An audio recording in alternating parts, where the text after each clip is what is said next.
تو جب اللہ بڑھ کے دیے تھے تو شکر گزاری کرے، کم ہو گیا تو صبر کرو، تب بھی سود نہیں لے سکتے۔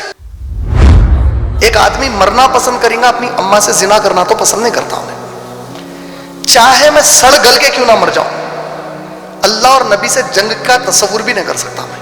یہی میرا تقویٰ ہے، اور یہی اللہ بول رہے ہیں کہ تم تقویٰ اختیار کرو، تم کامیاب کر دیے جاؤ گے۔ پہلے کلیئر یہ رہنا ہم لوگ، چاہے کچھ ہو جائے۔ رزق دینے والی ذات، سورہ آل عمران کی آیت نمبر 37، اللہ سبحانہ و تعالیٰ کیا فرما رہے ہیں؟ میں جس کو چاہتا ہوں بے حساب رزق عطا کرتا ہوں۔ رزق صرف اللہ کے پاس سے آتا، مشکل دور کرنے والی ذات صرف اللہ کی ہے۔ ڈالے سو مشکل کون؟ اللہ۔ نکالنا کون؟ اللہ۔ دولت دینے والے کون؟ اللہ۔ پورے معاملے پھر کے اللہ کی طرف چلے آتے ہیں۔ $10,000 پہلے فیڈرل بینک سے یہ ادھار لائے گا، کتنے پرسنٹ سود پر لایا؟ 2% سود پر لایا۔ ہوم کو کتنے پرسنٹ سود پر دے گا؟ 5% پہ دے گا۔ اس طریقے سے ایک پوری اکانومی چل رہی پوری دنیا میں۔ اگر کسی گورنمنٹ کو کولیپس کرنا ہے، کسی اکانومی کو تباہ کر دینا ہے، تو یہ لوگ کیا کرتے ہیں معلوم ہے؟ ڈالر کے مقابلے میں وہ کرنسی کا ریٹ انتہا سے زیادہ گرا دیتے ہیں۔ جیسے ہی وہ کرنسی کا ریٹ گر گیا، وہ اکانومی کولیپس ہو جاتی ہے۔ ایسا ان لوگوں نے 2 بڑے مسلم کنٹریز کی اکانومی کے ساتھ کیا۔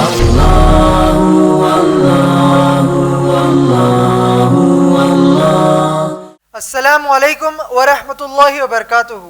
بسم اللہ الرحمن الرحیم۔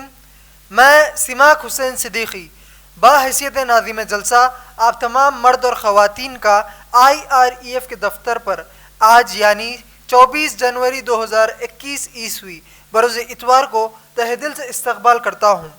انشاءاللہ اس مجلس کے آغاز کے لیے میں IREF کے اسٹوڈنٹ قاری عبدالرحمن کو دعوت دیتا ہوں کہ وہ قرآن پاک سے قرات پڑھیں اور اس کا مفہوم پڑھیں۔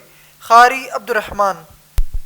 آپ سب کا میں تہ دل سے استقبال کرتا ہوں۔ السلام علیکم ورحمۃ اللہ وبرکاتہ۔ میں عبدالرحمن بن محمد عبدالرشید احمد انشاءاللہ آپ تمام کے سامنے سورۃ المائدہ سورہ نمبر 5 کی آیت نمبر 50 کی تلاوت کروں گا، اور پھر سورہ نحل سورہ نمبر 16 کی آیت نمبر 125 سے لے کر 128 تک کی بھی تلاوت کروں گا۔ اسی طرح سورہ قیامہ سورہ نمبر 75 کی آیت نمبر 30 سے لے کر 36 کی تلاوت کروں گا، پھر اور ان کی گئی آیات کا اردو میں مفہوم بھی سناؤں گا۔ اعوذ باللہ من الشیطان الرجیم، بسم اللہ الرحمن الرحیم۔ افحکم الجاہلیت یبغون ومن احسن من اللہ حکما لقوم یوقنون۔ بسم اللہ الرحمن الرحیم۔ ادع إلى سبيل ربك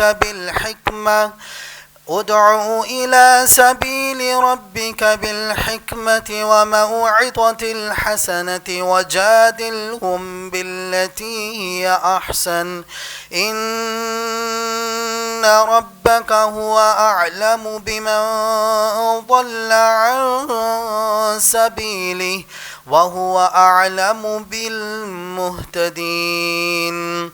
وإن عاقبتم فعاقبوا بمثل ما عوقبتم به ولئن صبرتم لهو خير للصابرين۔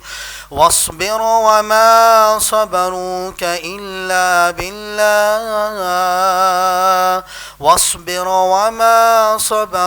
إلا بالله ولا تحزن عليهم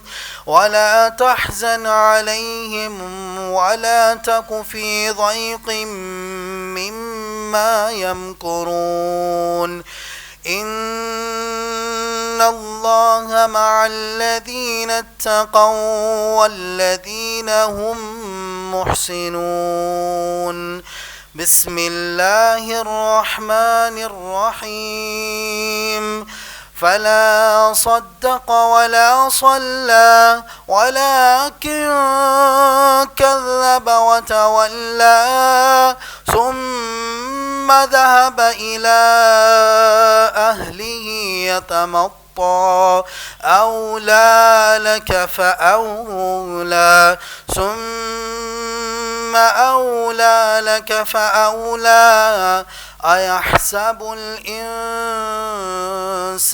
أن يترك سدى. آئیے اب میں ان آیات کا اردو میں مفہوم سناؤں. شروع اللہ کا نام لے کر جو بڑا مہربان نہایت رحم کرنے والا ہے. تو کیا وہ جہالت کے زمانے کا حکم چاہتے ہیں اور یقین رکھنے والوں کے لیے اللہ سے اچھا فیصلہ کس کا ہوگا؟ آپ صلی اللہ علیہ وسلم اپنے رب کی راہ کی طرف علم کی باتوں سے اور اچھی نصیحتوں کے ذریعے سے بلاویں اور ان کے ساتھ اچھے طریقے سے بحث کیجیے. واقعی آپ کا رب خوب جانتا ہے اس کو جو راستے سے گم ہو اور اس کو بھی خوب جانتا ہے جو راہ راستے پر چلنے والا ہے. اور اگر بدلہ لینے لگو تو اتنا ہی بدلہ لو جتنا کہ تمہارے ساتھ برتاؤ کیا گیا ہے، اور تم صبر کرو تو وہ صبر کرنے والوں کے حق میں بہت ہی اچھا ہوگا. اور آپ صبر کیجئے، آپ کا صبر کرنا اللہ ہی کی توفیق سے ہے، اور آپ ان پر غم نہ کریں اور جو تدبیر وہ آپ پر کرتے ہیں ان سے بھی تنگ نہ ہو. اور اللہ ان کے ساتھ ہوتا ہے جو اللہ سے ڈرتے ہیں اور نیک کام کرتے ہیں. تو اس نے نہ تو رسول صلی اللہ علیہ وسلم کی تصدیق کی اور نہ ہی نماز پڑھی، بلکہ جھٹلایا اور منہ پھیر لیا. پھر وہ اپنے گھر والوں کے پاس اکڑتا ہوا چل دیا. اے انسان، تیری بدبختی آ گئی اب آ گئی، پھر تیری بدبختی آ گئی اب آ گئی کہ آدمی اس گھمنڈ میں ہے کہ اسے آزاد چھوڑ دیا جائے گا. اسی کے ساتھ میں اپنا مفہوم ختم کرتا ہوں.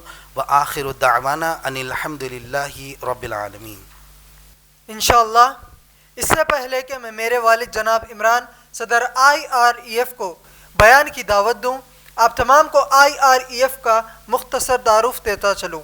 الحمدللہ IREF یعنی Islamic research and educational foundation February 1998 عیسوی میں قائم کیا گیا اسلام کا دعوتی ادارہ ہے، جس کا بنیادی مقصد ہے غیر مسلمانوں کو اور گمراہ مسلمانوں کو قرآن اور حدیث بافہم و منہج صحابہ رضی اللہ تعالی عنہم اجمعین دعوت دیں. ماشاءاللہ اسی مقصد کو حاصل کرنے کے لیے IREF حیدرآباد میں، سارے ہندوستان میں اور بے شمار باہر کے ممالک میں انگلش اور اردو زبان میں بیانات، غیر مسلم مذہبی علم والوں سے مناظرے، مباحثہ وغیرہ میں شرکت کرتا ہے یا خود IREF منعقد کرتا ہے.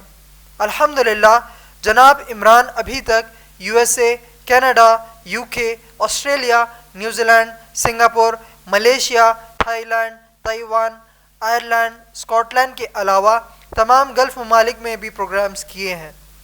الحمدللہ IREF کے تمام کام جناب عمران پریزیڈنٹ آف IREF کی نگرانی میں ہوتے ہیں. سال میں ایک دفعہ ہونے والے دعویٰ ٹریننگ پروگرام میں IREF پر 200 سے زیادہ بچے اور بچیوں کو اسلام اور کمپیریٹیو ریلیجن یعنی اسلام اور تقابلی مذاہب پر پبلک سپیکر کی حیثیت سے جناب عمران نے تیار کیے ہیں. ماشاءاللہ آپ لوگ youtube.com/IREF ویڈیوز کو ہمارے ویڈیوز کے لیے سبسکرائب کیجئے اور 9989031373 کے واٹس ایپ نمبر کو آپ کے پاس ایڈ کیجئے اور ہم کو ایک میسج بھیجئے. ہمارا FB پیج ہے facebook.com/IREFPOSTS. ماشاءاللہ جناب عمران کی پہلی اہلیہ یعنی میری والدہ محترمہ ندا گھریلو خاتون ہیں، جبکہ دوسری اہلیہ محترمہ امت المتین کی نگرانی میں IREF کا شعبہ خواتین 2005 عیسوی سے کام کرتا ہے۔ ہر سنڈے کو محترمہ امت المتین اور میری بڑی بہن سمیہ فاطمہ کے صرف خواتین کے لیے تقریر ہوتے ہیں۔ انشاءاللہ لاک ڈاؤن کی وجہ سے یہ رکا سلسلہ بہت جلد دوبارہ شروع ہو جائے گا۔ الحمدللہ ہر سنڈے کو جناب عمران اور خود میرے بیانات IREF پر مرد اور خواتین کے لیے ہوتے ہیں، یہ بھی لاک ڈاؤن کی وجہ سے رکا ہوا تھا۔ الحمدللہ سنڈے کے بیانات کے لاک ڈاؤن کے بعد پہلی بار 27 ستمبر 2020 سے آغاز ہوا۔ ماشاءاللہ لاک ڈاؤن سے قبل جناب عمران اردو میں اللہ کے 99 نام پر بیان کر رہے تھے۔ اسی سلسلے کو جاری رکھتے ہوئے آج بھی جناب عمران اللہ کی صفت اللہ الحکیم پر بیان کریں گے، جو کہ اللہ کی صفت پر 7واں اجلاس ہوگا۔ اب میں جناب عمران کو دعوت دیتا ہوں کہ وہ آئے اور اپنا بیان شروع کرے۔ الحمدللہ رب العالمین والصلاة والسلام علی رسولہ الکریم وعلی آلہ واصحابہ اجمعین، اما بعد اعوذ باللہ من الشیطان الرجیم، بسم اللہ الرحمن الرحیم۔ یا ایہا الذین آمنوا لا تاکلوا الربا اضعافا مضاعفۃ واتقوا اللہ لعلکم تفلحون۔ اما بعد رب اشرح لی صدری ویسر لی امری واحلل عقدۃ من لسانی یفقہوا قولی۔ میں میرے تمام بھائیوں کا اور میری پردہ نشین بہنوں کا اسلامی طریقے سے استقبال کرتا ہوں۔ السلام علیکم ورحمۃ اللہ وبرکاتہ۔ ماشاءاللہ آج کا ہمارا جو یہ 7واں اجلاس ہے، یہ ہمارے پچھلے اجلاس کو ہی کنیکٹ کرتا ہوا، اسی کے سلسلے کو جاری رکھتا ہوا ہے، جس میں ہم لوگ بینکنگ یا سودی نظام کے اوپر پچھلے سیشن میں گفتگو کیے تھے۔ اس سے پہلے کہ میں آج کے سیشن کے لیے آگے بڑھوں، جو خاص طور پر سوالات و جوابات کے لیے ہے، میں چاہتا ہوں کہ پچھلے سیشن کی کچھ باتیں بتاتا ہوا اور کچھ باتیں جو پچھلے سیشن میں وقت کی تنگی کی وجہ سے نہیں بتا سکا لیکن بڑی اہم تھیں، جو میں چاہتا ہوں کہ آج کے سیشن میں بتا دوں، اس سے پہلے کہ آپ لوگوں سے سوالات و جوابات کی نشست شروع کروں۔ سب سے پہلے سود کی جو حرمت ہے، اس کے بارے میں نے بتایا تھا کہ قرآن مجید میں اور احادیث میں محمد صلی اللہ علیہ وسلم کی جتنے گناہ اور گناہوں کے لیے عذاب بتائے گئے ہیں، ان میں جو بدترین عذاب حرمت کے کسی بھی چیز کے لیے بتایا گیا ہے شرک کے علاوہ، وہ ہے سود کا معاملہ، جس میں قرآن کی آیتیں اور حدیث کی روشنی میں اگر ہم دیکھیں گے تو ابن ماجہ جلد نمبر 3 حدیث نمبر 2274، والیوم 3 حدیث نمبر 2274، محمد صلی اللہ علیہ وسلم نے فرمایا کہ جو سب سے چھوٹا گناہ سود کے معاملے میں دیا جائے گا، دوسرے اور بے شمار احادیث میں تفصیلات کے مطابق 10 قسم کے لوگوں کو سود کا گناہ دیا جائے گا۔ سب سے خطرناک اس میں وہ ہوگا جو سود پر پیسہ دیتا ہے، یعنی کاروبار کرنے والا سود کا، اس کے بعد سود پر پیسہ لینے والا، پھر ان کی مدد کرنے والا، گواہی دینے والا، اس قسم سے 10 لوگوں کے بارے میں محمد صلی اللہ علیہ وسلم نے وارننگ دی، تنبیہ دی، وعید بیان کی کہ ان کو سود کے معاملے کا گناہ دیا جائے گا۔ جو سب سے چھوٹا اس میں ہوگا، اس کی مثال جب دی جاتی ہے تو یوں دی جاتی ہے کہ گویا کوئی 2 ایسے لوگ ہیں جو سود کی کوئی ڈیلنگ کر رہے ہیں اور آپ وہاں پر موجود ہیں، وہ آپ کے لیے اجنبی ہیں، بھلے ہی وہ غیر مسلمان کیوں نہ ہو، نان مسلمس ہی کیوں نہ ہو، اور ان کی وہ سود کی ڈیلنگ کی گفتگو آپ کے کان پر پڑ گئی اور آپ نے ان کو منیمم سب سے کم نصیحت اتنی تو نہ کر دی کہ جس رب نے ہم سب کو پیدا کیا ہے اس رب نے ہمارے لیے سود کو حرام کر دیا ہے، کم سے کم اتنی گفتگو کہ اللہ نے سود کو حرام کیا ہے، آپ نے ان کو یہ نصیحت نہیں کی اور وہ ڈیل ہو گئی، تو قیامت کے دن آپ اس ڈیل کے گواہوں میں اٹھائے جائیں گے، اس ڈیل کے وٹنس کے طور پہ آپ اٹھائے جائیں گے۔ اور ایسے شخص کے لیے ابن ماجہ والیوم نمبر 3 حدیث نمبر 2274، کیا کہا اللہ کے نبی صلی اللہ علیہ وسلم نے؟ ایسے مسلمان کو، ایسے شخص کو اپنی سگی ماں سے زنا کرنے کا گناہ دیا جائے گا۔ تو یہ کتنی بڑی وعید ہے، اس سے آپ اندازہ کیجئے۔ ساتھ میں صرف ایک انفارمیشن کے لیے صحابہ نے فوری سوال کر لیا، یا رسول اللہ صلی اللہ علیہ وسلم اگر یہ سب سے چھوٹا ہے تو پھر سب سے بڑا کیا ہے؟ تو محمد صلی اللہ علیہ وسلم نے جواب دے کر کہا کسی بھی مسلمان کی بازار میں عزت اچھالنا، کسی اور کے سامنے کسی دوسرے مسلمان کی عزت نکالنا، یہ سب سے بڑا گناہ ہے۔ 70 درجات میں عذاب دیا جائے گا، اس میں 70ویں درجے کا جو سب سے بلند عذاب ہوگا وہ کسی مسلمان کی عزت نکالنے کا دوسروں کے سامنے ہوگا۔ گویا اگر اس کی حدیث کی مفہوم کو جو سمجھا جائے تو سگی ماں سے زنا کرنے سے 70 گنا زیادہ ہے کہ دوسرے مسلمان کے ذاتی عیبوں کو دوسروں کے سامنے بیان کرنا اللہ کی نظر میں۔ تو یہ ایک تو انفارمیشن کے لیے تھا۔ ساتھ میں جب آپ قرآن پڑھتے ہیں تو میں نے آپ لوگوں کو لاسٹ ٹائم بتایا کہ 4 مقامات قرآن میں ایسے آئے ہیں جس میں ربا کا لفظ، جس کو انگلش میں یوزری ٹرانسلیٹ کیا جاتا ہے، USURY، یوزری، ربا یہ اصل لفظ ہے سود کے لیے، جبکہ سود اس کا ترجمہ کہہ سکتے ہیں آپ ربا کا، جو ہم لوگ عام زبان میں استعمال کرتے ہیں، اور انگلش ٹرمینالوجی میں، بینکنگ ٹرمینالوجی میں آج کے دور کے آسانی سے سمجھنے کے لیے یوزری کے بجائے انٹرسٹ کہتے ہیں اس کو۔ یہ سود ہو گیا۔ اس کی حرمت، اس کے حرام ہونے کے لیے 4 آیتیں قرآن میں آئی ہیں۔ سورہ روم سورہ نمبر 30 کی آیت نمبر 39 یہ سب سے پہلے نازل ہوئی تھی۔ سورہ روم مکی سورہ ہے، یعنی مکۃ المکرمہ میں پہلی مرتبہ جو سود کی حرمت کی آیت آئی وہ سورہ روم کی آیت نمبر 39 آئی۔ لیکن اس آیت کی تفسیر ابن عباس رضی اللہ تعالی عنہ نے کیا فرمائی؟ انہوں نے کہا یہاں ربا سے مراد وہ تحفے ہیں جو آپ کسی کو دیتے ہیں اس یقین یا امید کے ساتھ کہ اگلی بار یہ مجھ کو بڑھ کر دے گا۔ یہ جو قسم سے آپ تحفہ اس نیت سے دیتے ہیں یہ سود کی شکل مانا گیا ہے اسلام میں۔ یعنی کسی کو بھی آپ تحفہ دیتے وقت یہ امید کرنا یا یہ سوچنا کہ یہ مجھ کو بڑھ کر دے گا۔ اور اتفاق سے اسی آیت کی تشریح کے لیے میں ہمارے اردو زبان کے مشہور عالم دین شیخ ظفر الحسن مدنی کو جب فون پر اس کی تشریح اور اضافے میں پوچھ رہا تھا تو انہوں نے کہا کہ نارتھ انڈیا میں، خاص طور پہ ساؤتھ انڈیا میں یعنی جنوبی ہندوستان میں اس کا اتنا رواج نہیں ہے جتنا کہ شمالی ہندوستان میں ہے، نارتھ انڈیا میں ہے، جہاں پر شادی جب ہوتی ہے تو نکاح کے وقت پہ یہ باضابطہ لکھتے ہیں گھروں میں کہ کس نے کتنے کا تحفہ لا کر دیا، تاکہ اگلی بار اس سے بڑھ کر دیں۔ اگر نہیں دیے اس کو، یا آپ تحفہ جو ہے جب لے جا کر کسی کو دے رہے ہیں 5000 کا آپ دیے تو اب آپ لکھ لیتے ہیں اپنے پاس بھی، وہ بھی لکھ لیتا ہے مجھے 5000 کا لائے، اب وہ جب دینے کا ہے تو اس کو 6000 دینا ضروری ہے۔ یعنی یہ بالکل ایک لازم شرط کے طور پر نارتھ انڈیا میں کافی زیادہ پریکٹس کیا جاتا، بتا رہے تھے وہ۔ تو اس سے آپ اندازہ کیجئے کہ یہ مسلمانوں میں رائج جو چیز ہے۔ قرآن نے اس کو سود کہا ہے۔ یہ پہلی آیت سود کے تعارف میں جو نازل ہوئی، ایسے تحفے جو اس نیت کے ساتھ کسی کو دیے جائیں جس میں یہ نیت کی جائے کہ اگلی بار یہ مجھ کو اس سے بڑھ کر دے، یہ سود ہے قرآن میں۔ اس کے علاوہ جو اور 3 مقامات، سورہ روم سورہ نمبر 30 آیت نمبر 39، اس کے علاوہ اور جو 3 مقامات قرآن نے سود کو حرام کر دیا ہے وہ ہیں سورہ نساء سورہ نمبر 4 آیت نمبر 161۔ اس کا کانٹیکسٹ آیت نمبر 160 سے 160 سے ہے، جس میں اللہ رب العالمین نے فرمایا کہ ہم نے یہودیوں کے لیے بعض حلال غذائیں جو ان کے لیے ہم نے حلال رکھی تھیں ان کو بھی حرام کر دیا کیونکہ وہ ہماری نافرمانی کیا کرتے تھے، اور یہ لوگ دوسرے لوگوں کو اللہ کے دین کے راستے سے رکاوٹیں ڈال کر روکتے تھے۔ اور ساتھ میں آیت نمبر 161 میں اللہ نے کہا ہم نے ان کے لیے سود کو بھی حرام کر دیا تھا۔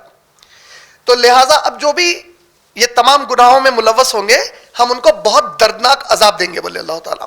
یہ سورہ نساء آیت نمبر 161 تھی۔ میں اسی کے ضمن میں پچھلی بار ایک مثال دیا جو پھر ایک بار آپ لوگوں کو دہرانا چاہتا ہوں۔ قرآن کے بعد چونکہ اب کوئی اور اللہ کی کتاب نازل ہونے والی نہیں ہے، محمد صلی اللہ علیہ وسلم کے بعد اب نہ کوئی نبی آئیں گے نہ کوئی رسول قیامت تک آئیں گے، تو لہٰذا اگر مسلمان بھی یہودیوں کی طرح نافرمانی کریں گے تو ان کے لیے کیا ہوا؟ تورات نازل کی اور حلال جو چیزیں تھیں اس کو بھی حرام کیا ان کے لیے، قرآن کو اس کے بعد نازل کیا اور ان کو پھر تنبیہ کر دی کہ کیا کرنا ہے اور کیا حلال ہے کیا حرام ہے۔ اب مسلمانوں کے لیے تو کوئی نہ قرآن کے بعد کوئی کتاب آئے گی نہ نبی آئیں گے، لیکن نافرمانی کا صلہ اللہ تعالیٰ کیا دیے؟ خاص طور پر ہم جیسے ہندوستانی مسلمانوں کو اگر محسوس کریں تو یہ کوئی ضروری نہیں ہے کہ آپ محسوس نہ کرو یا کرو، لیکن اگر تدبر کریں تو محسوس ہوتا ہے کہ اللہ نے آپ کے لیے جو غذا حلال کی تھی، یعنی جس کو آپ بڑے کا گوشت بول کر کھاتے تھے، گائے کا گوشت بول کر کھاتے تھے، آج آپ ہاتھ نہیں لگا سکتے اس کو، آج آپ کے لیے وہ حرام کی طرح ہو گیا ہے۔ یعنی اللہ نے ایسے کچھ لوگوں کو آپ پر مسلط کر دیا جو اللہ کی حلال کی ہوئی چیز آپ کے لیے روک دی وہ لوگ۔ تو یہ ہمارے نافرمانیوں کا ہم کو اللہ تعالیٰ کی طرف سے صلہ مل رہا. اور پھر قرآن میں اس کی وجہ کیا بتائی گئی؟ نافرمانی کی وجہ سے حلال کو بھی حرام کر دیے. یعنی حلال وہ چیز ہوتی جس میں اللہ کی طرف سے برکت ہوتی, برکت کی چیز بھی رکا دی گئی اللہ تعالیٰ کی طرف سے. اللہ ہم سب کو اس کے لیے معاف کرے جو نافرمانی ہم لوگ اللہ اور محمد صلی اللہ علیہ وسلم کی کرتے ہیں. 3 مقامات کون سے ہو گئے ابھی تک؟ سورہ روم سورہ نمبر 30 آیت نمبر 39, سورہ نساء سورہ نمبر 4 آیت نمبر 160 161, سورہ آل عمران سورہ نمبر 3 آیت نمبر 130 130, جس سے میں نے اپنا بیان ابھی شروع کیا. یا ایھا الذین آمنو, اے لوگو جو ایمان لائے ہو, لا تاکلوا الربا, تم لوگ ربا سود مت کھاؤ تاکہ تم مال میں اضافہ کر لو. اللہ سے ڈرو تاکہ تم کامیاب کر دیے جاؤ. تو اللہ تعالیٰ منع کر دیے. اس میں جو تفصیل سے آیتیں سود کی حرمت اور لعنت کے تعلق سے آئی ہیں وہ ہے سورہ بقرہ سورہ نمبر 2 آیت نمبر 275 سے 279, اور یہ مدنی سورہ ہے. یعنی مدینہ طیبہ میں جب محمد صلی اللہ علیہ وسلم نے اسلامی حکومت قائم کر دی تھی تو معاشی نظام اکنامک لا اسلام کا اب اسٹیبلش اللہ نے کروانے لگایا. اور سورہ بقرہ کی آیت نمبر 275 میں اللہ تعالیٰ نے فرمایا کہ جو شخص سود میں ملوث رہتے ہیں, whoever is involved in usury in any capacity, کسی بھی لیول پر وہ انوالو ہوتے ہیں, قیامت کے دن جب یہ اٹھائے جائیں گے تو ان کی کیفیت ایسی ہوگی جیسے شیطان نے ان کو چھو کر پاگل کر دیا ہو. ایک آدمی دیوانے کیسا روڈوں پر پھرتا, بالکل ایک عام آدمی سے ہٹ کے کیفیت میں رہتا, تو ارے پاگل, ارے دیوانے, یہ ناموں سے. قیامت میں جبکہ میدان محشر میں کئی لوگ کھڑے ہوں گے, سود میں ملوث آدمی ایسا ہوگا جیسے شیطان نے اس کو چھو کر پاگل کر دیا ہو. اور یہ اس لیے ہوگا بول رہے ہیں اللہ تعالیٰ خود ریزننگ دے رہے ہیں اس کی, اور یہ اس لیے ہوگا کیونکہ جب ان سے کہا گیا کہ اللہ نے سود کو حرام کیا تو انہوں نے سوال کیا کہ سود کیوں حرام ہے جبکہ تجارت بھی ویسی ہی چیز ہے. Why did Allah forbid usury when business is like usury؟ تو اللہ تعالیٰ اسی آیت میں اس کا جواب دیتے ہوئے کہہ رہے ہیں کیا ان کے لیے یہ کافی نہیں ہے؟ Is it not enough for them کہ اللہ نے ایک کو حرام کیا اور ایک کو حلال کیا ہے؟ اس کے اوپر کوشچن کیا ہے ان کو کرنے کا؟ اس کی اگر آپ سورہ انبیاء سورہ نمبر 21 کی آیت نمبر 22 پڑھیں گے تو اس میں اللہ نے فرمایا یہ بندوں کو زیبا نہیں دیتا کہ وہ رب کے کسی معاملے پر رب کو سوال کریں. It doesn't justify that the slaves of Allah question Allah on his decisions. It is Allah who will question your deeds. بلکہ یہ تو اللہ کا حق ہے کہ وہ اپنے غلاموں سے ان کے اعمال کا سوال کرے اور ان سے اس کا حساب لے. بندے کی یہ اوقات نہیں ہے کہ وہ اللہ کو اللہ کے کوئی معاملوں پہ سوال کرے آپ یہ کیوں کر رہے ہیں. اللہ تعالیٰ جس کو آپ آرمی یا پولیس ڈپارٹمنٹ کے ڈسپلن میں بولتے ہیں کہ جب سینئر کوئی آرڈر دیتا تو بولتے کہ ڈو اور ڈائی, ڈونٹ آسک وائی, کرو یا مرو, کیوں مت پوچھو, تم کو اجازت نہیں ہے اس کی. تو یہ تو جب سپیریئر اور جونیئر کا یہ عالم ہے, انفیریئر کا یہ عالم ہے, تو رب اور بندے کا معاملہ غلام کا معاملہ ہے. تو اس اعتبار سے اللہ نے سورہ بقرہ کی آیت نمبر 275 میں کلیئر کر دیا کہ سود میں نے حرام کر دیا, تجارت میں نے حلال کیا.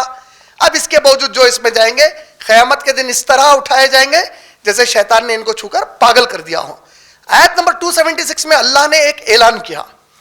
اللہ کا یہ اعلان کیا ہے کہ میں سود میں جو بھی لوگ ملوث رہیں گے ان کو ضرور نقصان میں ڈال کر رہوں گا, اور جو لوگ زکوٰۃ ادا کرتے ہیں میں اس میں خوب خیر و برکت ان کو عطا کروں گا. بولے اللہ تعالیٰ زکوٰۃ, خیرات, صدقات, ان سب چیزوں میں برکت ہے بولے میری طرف سے, یہ وعدہ ہے اللہ کا. اور جو لوگ سود کے معاملے میں ان کو ضرور نقصان میں ڈال کر رہوں گا بولے.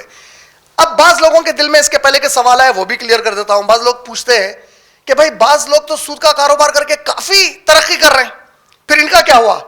تو ان کے لیے جہنم کی جو آگ بچھائی گئی ہے, نقصان سب سے بھینکر وہ نقصان ہے جو قیامت کے دن دیا جائے گا. تو ان کے لیے تو بربادی طے کر دی گئی ہے, سب ضرور نقصان میں ڈالوں گا بولے ان کو.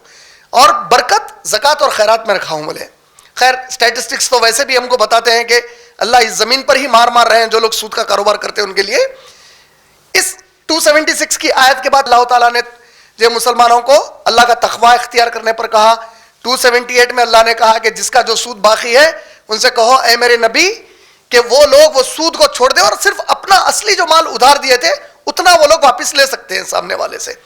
آیت نمبر 279 یہ سب سے خطرناک اعلان کرتی ہے سود کے معاملوں والوں کے لیے. کیا کہا اللہ نے؟ اگر یہ لوگ اب اتنے احکامات کے باوجود سود کو نہیں چھوڑیں گے, سود کے اندر ملوث ہونا نہیں چھوڑیں گے, سود سے نہیں بچیں گے, فازنو, تو پھر ان کو کہہ دو, اعلان کر دو, اذان مانے اعلان, زور سے اعلان کرنا تاکہ سب سن لے, فازنو, اذان دے دو, اعلان کر دو زور سے, کیا کہ یہ اللہ اور اللہ کے رسول سے جنگ کرنے کے لیے تیار ہو جائے. اب آپ بتاؤ, اللہ اور محمد صلی اللہ علیہ وسلم سے کوئی جنگ کر کے مسلمان باقی رہ سکتا اس کے بعد؟ اللہ اکبر. یعنی ماں سے زنا خود اتنی بدترین چیز ہے, یہاں تو اس سے بھی کئی گنا خطرناک چیز ہو گئی کہ اللہ اور اللہ کے محمد صلی اللہ علیہ وسلم رسول سے جنگ کرو ورنہ اللہ تعالیٰ, اور اس کے بعد کوئی بھی نہیں بچ سکتا.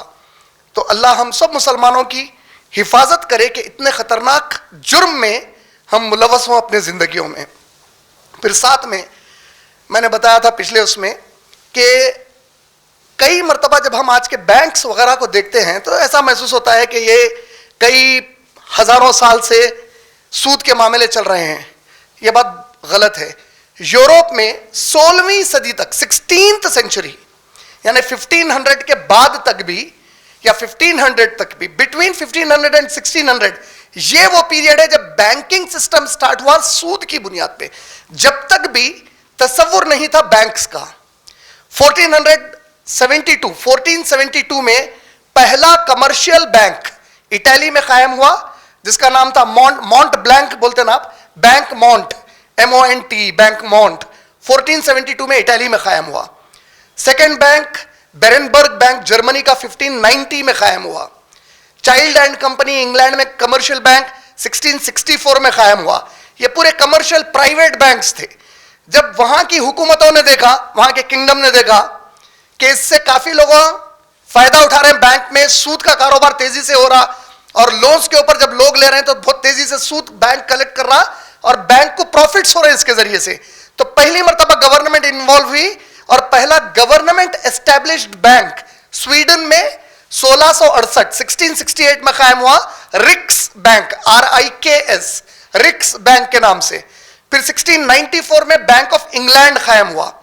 1695 میں بینک آف اسکاٹ لینڈ قائم ہوا.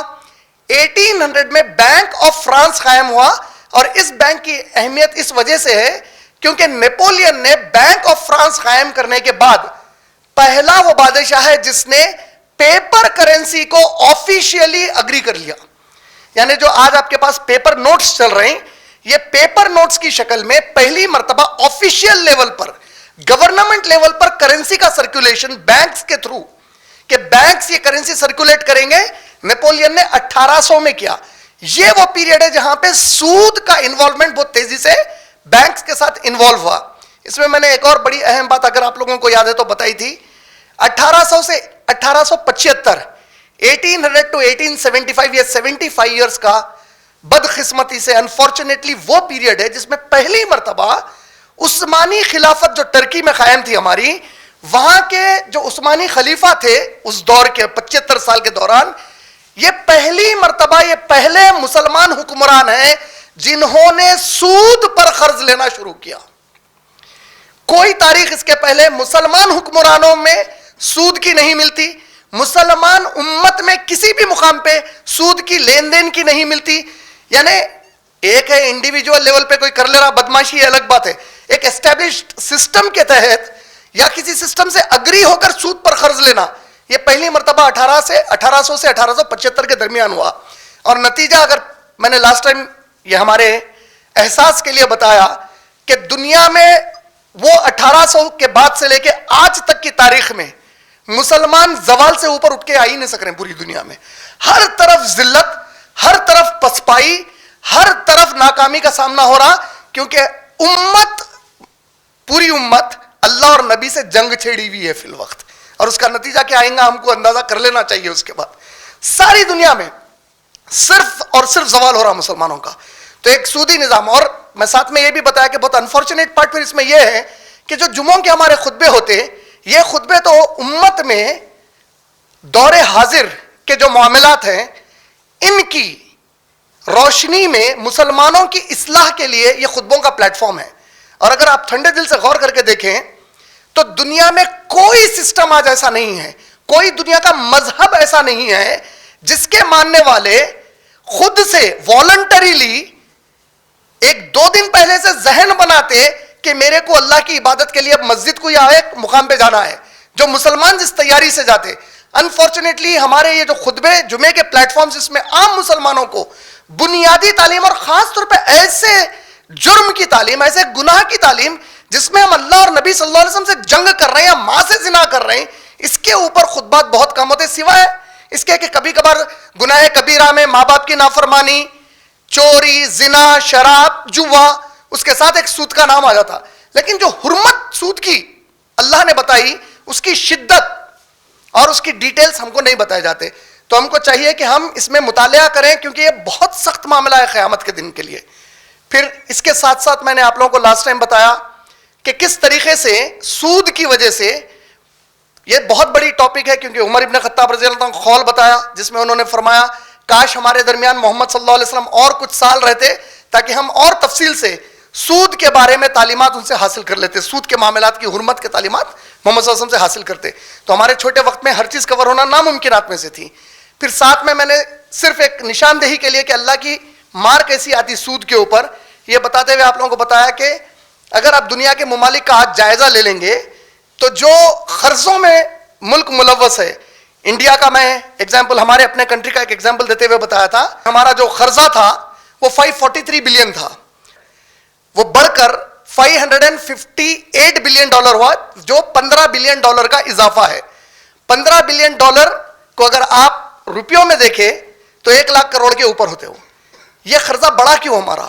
تو اس کی وجہ بتائی جاتی ہے کہ سود بڑھ گیا اس کے اوپر. سود بڑھتا کیسا, میں بتایا کہ 100 روپے اگر ایک شخص 1 سال کے لیے لے لے یا 1 مہینے کے لیے لے لے 10% پر, تو 1 مہینے کے بعد اس کو 110 واپس کرنا ہے. 1 مہینے کے بعد اگر وہ 110 روپے واپس نہیں دیتا ہے تو دوسرے مہینے سے اس کے اوپر قرضہ 110 روپے کے 10% پہ شروع ہو جاتا. پھر جب وہ نہیں دیتا تو تیسرے مہینے کا جو ٹوٹل ہوگا اس پر 10%.